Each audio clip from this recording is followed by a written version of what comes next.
మీ business ను develop చేసుకోవాలి అనుకుంటున్నారా? మీ పరపతిని పెంచుకోవాలి అనుకుంటున్నారా? అయితే ఓకే టీవీ ద్వారా ఎల్ బ్యాండ్, ఆస్ట్రన్ band ad, scrolling ad, ad with voice overs, logo bug, video ads ద్వారా మీ యాడ్స్ ను పబ్లిష్ చేసుకోండి. సంప్రదించవలసిన ఫోన్ నెంబర్ 8520917933.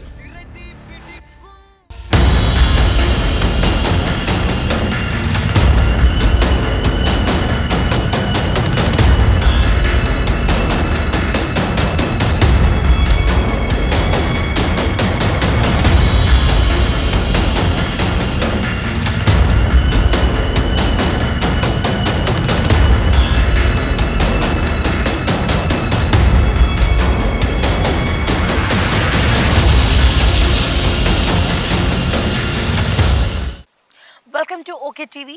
నేను మిస్ శ్రావ్య. మీ అందరికీ తెలుసు ఓకే టీవీ ఎక్స్క్లూజివ్గా ఐఏఎస్ ఆఫీసర్ల, ముఖ్యంగా మన తెలంగాణ బందిపోట్ల ముఠావడ్డది మొత్తం తెలంగాణ దోచుకోవడానికి.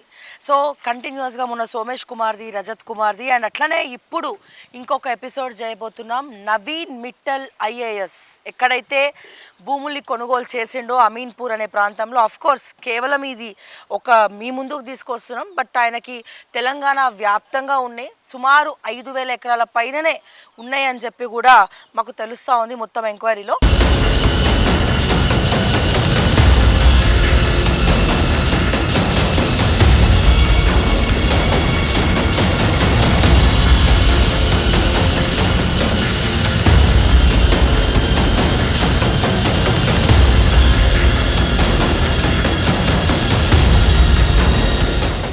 అండ్ ఇప్పుడు ఇక్కడ ఎక్స్క్లూజివ్గా పట్టణ్ చెరువులో మనం ఉన్నాము. పట్టణ్ చెరువు అమీన్పూర్ ఓఆర్ఆర్ సమీపంలో ఉన్నటువంటి ఒక వెంచర్ దగ్గరికి మనం వచ్చాము. సో ఈ వెంచర్లో నవీన్ మిట్టల్ ఇన్వెస్ట్మెంట్స్ అన్నీ కూడా ఉన్నాయి. అండ్ దాదాపుగా 7 ఎకరాలు ఈ వెంచర్లో పెట్టినట్టు, వీళ్ళ దగ్గర కొన్నట్టు, అండ్ మొత్తం కూడా ప్లాటింగ్ కూడా అన్నీ అయిపోతుంది. సో ఈ వివరాలన్నీ కూడా మనకి ఆబ్వియస్లీ ఎప్పుడు మనతో పంచుకుంటూ ఈ విషయాలన్నీ కూడా ఓకే టీవీ దృష్టికి, ఓకే టీవీ ప్రేక్షకుల దృష్టికి తీసుకురావడానికి రెడీగా ఉన్నారు మధుసూదన్ రెడ్డి గారు, Telangana lecturers association president. Sir నమస్తే అండి. నమస్కారం అండి. ఎలా ఉన్నారు? బాగున్నా మేడం. ఇటువైపు వచ్చారు ఈరోజు. ఇవాళ మరి ఇంకో ఎపిసోడ్ చేయాలి కదా. మన ఐఏఎస్లది కంకణం కట్టుకున్నాం కదా, ఐఏఎస్ల మొత్తం తెలంగాణలో బందిపోట్లు పడ్డారు. ఆ బందిపోట్ల చిట్టా ఇప్పాలని చెప్పి ఒక్కొక్కటి. సో దాంట్లో భాగంగా మరి మనందరికి ఇష్టమైనటువంటి ఐఏఎస్ ఆఫీసర్ ఉన్నాడు కదా నవీన్ మిట్టల్. అదే ఎవరు అంటే మీకు తెలుసా? పంజాబ్లో యూనివర్సిటీస్లో, ప్రైవేట్ యూనివర్సిటీలో ఆయన ఇన్వెస్ట్మెంట్స్ ఉన్నాయి. అండ్ అట్లనే హర్యానాలో కూడా కొన్ని స్కూల్స్ కూడా నవీన్ మిట్టల్వి అన్నీ తెలుస్తూ ఉన్నాయి. అంటే పేరుకి అది వాళ్ళ భార్యది అండ్ మా మామగారిది అని అంటారు కానీ, బట్ ఇక అది కూడా అన్నీ నమోదు చేయాలి కదా ఎన్జిఓటీలో. కానీ ముఖ్యంగా ఇక్కడికి మనం ఎందుకు వచ్చామో మీరే చెప్పాలి. ఇంకా సో ముఖ్యంగా ఈ యొక్క వెంచర్ ఏదైతే ఉందో మొత్తము 600 ప్లాట్లతోటి ఒక ప్రైవేటు కన్స్ట్రక్షన్ కంపెనీ విల్లాస్ కడుతుంది. మీకు అక్కడ కనిపిస్తున్నటువంటిది ఔటర్ రింగ్ రోడ్డు. అవును. అమీన్పూర్ భూములు అంటే it is the hot cakes. So ఈ అమీన్పూర్లో ఉన్నటువంటి భూములకు సంబంధించినటువంటి విషయాలను, దాంట్లో మా మిత్రుడు నవీన్ మిట్టల్కు ఉన్నటువంటి సంబంధాలను, జాన్ జిగరి దోస్తు ఈ నవీన్ మిట్టల్కు ఈ యొక్క భూమికి ఏంటి సంబంధము అనేటటువంటిది చేస్తే మన రీసెర్చ్ అండ్ ఎనాలిసిస్ వింగ్ వాళ్ళు ఇచ్చినటువంటి సమాచారం మేరకు 2017లో రిగు బన్సల్ అనేటటువంటి మేడం గారు, ఆమె హుకుమ్ చంద్ బన్సల్ గారికి డాటర్. ఓకే. నవీన్ మిట్టల్ గారికి ఏమవుతుంది అనేది మనకైతే తెలియదు. కానీ నాకు తెలిసినంత వరకు నవీన్ మిట్టల్ గారికి రిగు బన్సల్ అనేట ఆమె ఒక వైఫ్ ఉన్నట్టుగా, 2 పిల్లలు ఉన్నట్టుగా నేను చాలా దోస్తు కాబట్టి నాకు తెలుసు. అవును. సో ఇక్కడ కథా కమాం ఇష్యూ ఏంటి అంటే, నవీన్ మిట్టల్ గారు గత 10 సంవత్సరాలుగా డిఓపిటికి ప్రతి సంవత్సరం కూడా నిల్ రిపోర్ట్ పంపిస్తాడు. నిల్ అసలు ఆయన పేరు మీద ఒక తులము బంగారము కానీ వెండి కానీ ఏమీ లేదు, మోటార్ సైకిల్ కూడా లేదు, లూనా కూడా ఆయన జీవితంలో ఆయన కొనలేదు. మరి బెస్ట్ ఐఏఎస్ ఆఫీసర్ అని అవార్డు ఇవ్వాలి కదా మరి ప్రభుత్వం. అంటే బెస్ట్ ఐఏఎస్ అవార్డు అనేటటువంటిది మరి అది ఆయన అప్లై చేసుకోవడం లేదు, కానీ బహుశా ఈ మొత్తము దేశములో చిల్లి గవ్వ ఆస్తి లేనటువంటి ఐఏఎస్ అధికారి ఎవరైనా ఉన్నారంటే ఆయన నవీన్ మిట్టల్. సో మీరు డిఓపిటిలోకి వెళ్ళి నవీన్ మిట్టల్ ఐఏఎస్ తెలంగాణ క్యాడర్ అని కొడితే ఆయన మీద 5 పైసల రూపాయల ఆస్తి కూడా లేనట్టుగా ఈ రోజుకు మనకు కనిపిస్తుంది. సరే, ఈ రిఘు బన్సల్ పేరు మీద మనం బాలానగర్ మండల్లో ముదిరెడ్డిపల్లి విలేజ్లో 35 ఎకరాలు కొనడము, అక్కడ వెంచర్ చేయడము, ఆ వెంచర్ చేసి అమ్మేయడము, ఇవన్నీ ఆమె యొక్క రియల్ ఎస్టేట్ వ్యాపారంలో సరే ముందడుగుగా దీన్ని మనం చూపించవచ్చు. చాలా స్పష్టంగా 2017లో 6 ఎకరాల 20 గుంటలు కొన్నారు, అంటే 6.5 ఎకరాలు కొన్నమాట వాస్తవం. అమీన్పూర్లో 6 ఎకరాలు అంటే అసలు అంటే ఎట్లా కొన్నారనే తర్వాత సరే, ఆ రోజు ఉన్నటువంటి పరిస్థితుల్లో అఫీషియల్ వాల్యూ 1.5 పెట్టి ఒకటి, 1.5 పెట్టి ఇంకోటి 2 కొన్నారు. 4.5 ఎకరాలు ఒకసారి, 2 ఎకరాలు ఒకసారి, మొత్తానికి 420 ఒకసారి, తర్వాత 2 ఒకసారి కలిసి వచ్చింది. సరే 6.5 ఎకర్స్ కొన్నారు. ఓకే. ఎంఎస్ స్పీడ్ వెంచర్స్ నుంచి ఈ ల్యాండ్ మొత్తం కొనుగోలు చేయడం జరిగింది. MS speed ventures. Okay.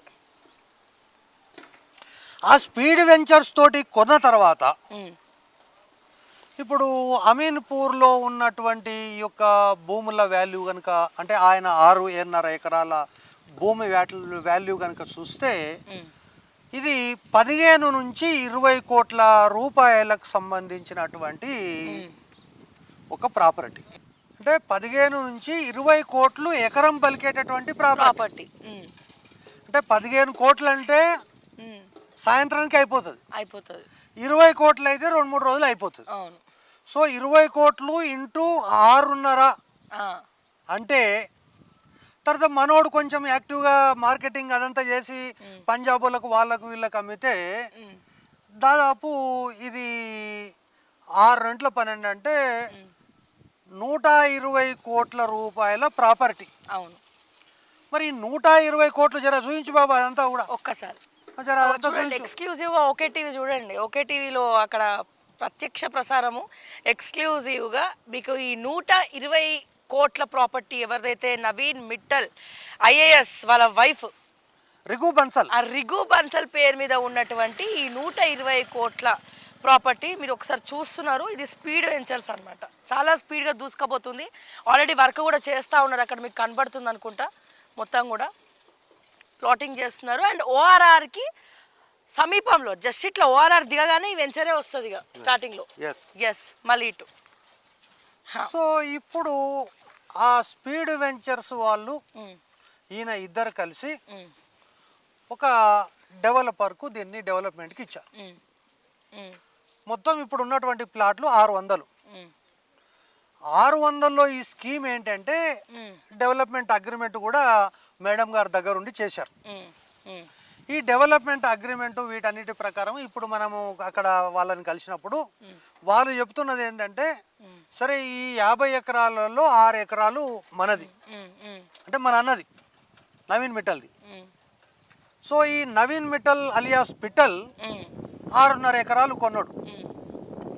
So ఈ కొన్నటువంటి సందర్భంలో ఈ యొక్క వెంచర్స్ రావడము, ఔటర్ రింగ్ రోడ్ డెవలప్ కావడము, ఇక తంతే గారెల బుట్టలో పడ్డారు అంటారు కదా. అవును. సో ఆ విధంగా తంతే గారెల బుట్టలో పడ్డటువంటి పరిస్థితిని మనం చూస్తున్నాం. ఈ చూసేటటువంటి క్రమం లోపల ఇప్పుడు ఆయన యొక్క ప్రస్థానము ఏదైతే ఉందో ఆ ప్రస్థానం అనేటటువంటిది ఎంఎస్ స్పీడ్ వెంచర్స్ తరఫున రిఘు బన్సల్ అనేటటువంటి వ్యక్తి కొని తిరిగి డెవలప్మెంట్కు థర్డ్ పార్టీకి ఆ యొక్క స్పీడ్ వెంచర్స్ వీళ్ళిద్దరు కలిసి డెవలప్మెంట్కి ఇచ్చారు. 200 ప్లాట్లు వీళ్ళకు, 400 ప్లాట్లు వాళ్ళకు. సరే ఇప్పుడు 40-60 బేసిసా 50-50 బేసిసా అని నడుస్తున్నది. That is different story. And ఇప్పుడు కానీ ఇప్పుడు మనకు అర్థమవుతున్నది ఏంటంటే ఓవరాల్గా నవీన్ మిట్టల్ ఐఏఎస్కి 120 కోట్ల ప్రాపర్టీ ఇగో ఈ యొక్క వెంచర్స్లో ఉన్నదనేది సారాంశం. అది అఫీషియల్గా మార్కెట్ వాల్యూ 120 కోట్లు. నేను అనేది ఏంటంటే ఇప్పుడు ఈ స్పీడ్ వెంచర్స్ లో అన్అఫీషియల్ పార్ట్నర్ గా కూడా ఉన్నాడు. అదే అయితే ఇప్పుడు ఇది మనకు తెలిసిన విషయం. అవును. అయితే ఈ స్పీడ్ వెంచర్ కి నవీన్ మిట్టల్ కి మధ్య అవినాభావ సంబంధం ఉన్నట్టుగా 6 సంవత్సరాల నుంచి 7 సంవత్సరాల వరకు ఆయన యొక్క ప్రయాణం అంతా కూడా ఈ స్పీడ్ వెంచర్స్ నవీన్ మిట్టల్ చుట్టూ తిరుగుతున్నది అనేటటువంటి. అవును. సో ఈ నవీన్ మిట్టల్ అనేటటువంటి వ్యక్తి కనుక మనం చూస్తే అంటే ఆయన యొక్క జీవితంలో 5 పైసలు సంపాదించలేదు. ఏదైనా సంపాదిస్తే భార్య సంపాదించింది. అవును. సో అక్కడ 35 ఎకరాలు అమ్మి వచ్చినటువంటి డబ్బులు కానీ, అదేవిధంగా ఇంకా అనేక రకాలైనటువంటి భూములు, తర్వాత మీకు పంజాబ్లో యూనివర్సిటీలు ఉన్నాయి అనేటటువంటిది వినిపిస్తుంది. మీరు హర్యానాలో స్కూల్స్ ఉన్నాయి అనేది వినిపిస్తుంది. సో ఇటువంటి విషయాలన్నీ కనుక చూస్తే ఏంటంటే ఇక్కడ ఆయన 6.5 ఎకరాలు ఏదైతే 120 కోట్ల ప్రాపర్టీతో పాటుగా ఈ యొక్క స్పీడ్ వెంచర్లో ఆయన యొక్క బినామీ పెట్టుబడులు ఉన్నాయనేటటువంటిది ఇక్కడ మనకు అర్థమవుతున్నటువంటి విషయం. అవును. అంటే ఆల్మోస్ట్ నవీన్ మిట్టల్కు సంబంధించినటువంటి ఈ యొక్క వెంచర్ లోపల ఒకటి 6.5 ఎకరాలు ఆయన అఫీషియల్గా 2017లో కొన్నాడు. అవి డెవలప్మెంట్కి ఇచ్చిండు. డెవలప్మెంట్కి ఇచ్చిన తర్వాత కూడా ఈ యొక్క స్పీడ్ వెంచర్ చుట్టూ ఈయన అమ్మడము కొనడము చూస్తూ ఉంటే ఈ స్పీడ్ వెంచర్ ఎవరిది, దాంట్లో నవీన్ మిట్టల్ యొక్క బినామీ పెట్టుబడులు ఉన్నాయా అనేటటువంటిది మనకు అనుమానం కలుగుతున్నది. ఈ యొక్క 50 ఎకరాలు కూడా నవీన్ మిట్టల్దే అయినా కూడా ఆశ్చర్యం లేదు. కాకపోతే మీరు మాకు మన రీసెర్చ్ టీంకి ఇంత కెపాసిటీ లేదు కాబట్టి వెలికి తీయలే. కానీ ఒకవేళ సిబిఐ కానీ లేదా ఈడీ కానీ ఏసీబీ కానీ లేకపోతే ఇప్పుడు ధరణికి సంబంధించినటువంటి నిపుణులు కానీ కనుక తీస్తే ఈ 50 ఎకరాల భూమి నవీన్ మిట్టల్ అనేటటువంటి వాడికి ప్రత్యక్షంగా పరోక్షంగా డైరెక్ట్గా ఇండైరెక్ట్గా సంబంధం ఉందనేటటువంటిది 100% వాస్తవము. మనము దానికి సంబంధించిన డాక్యుమెంట్ కూడా మనం చెప్పగలుగుతాం. అండ్ ఇందాక ఇంకో కంపెనీని మిస్ అయ్యారు సార్, ఇన్ఫ్రాస్ట్రక్చర్ ప్రైవేట్ లిమిటెడ్ అని ఒకటి చెప్పాడు కదా ఆఫీస్. అతను మనం అదే ఆఫీస్ ఆయన పెట్టినటువంటి ఇన్ఫ్రాస్ట్రక్చర్ ఇవన్నీ కనుక చూస్తే మనము ఈ యొక్క డెవలప్మెంట్ తీసుకున్నటువంటి వ్యక్తి ఎవరైతే ఉన్నారో ఆయన ఒక ప్రైవేట్ కంపెనీకి సంబంధించినటువంటి వ్యక్తి. సో ఈ డెవలప్మెంట్ చేస్తున్నటువంటి క్రమం లోపల ఆయన ఇప్పుడు విల్లాలు ఇక్కడ కట్టబోతున్నాడు. సో ఈ కట్టబోయేటటువంటి విల్లాలకు సంబంధించి ఏవైతే ఉన్నాయో సో ఆ విల్లాలు అనేటటువంటివి ఆ యొక్క వెంచర్ సంస్థ కడుతుంది.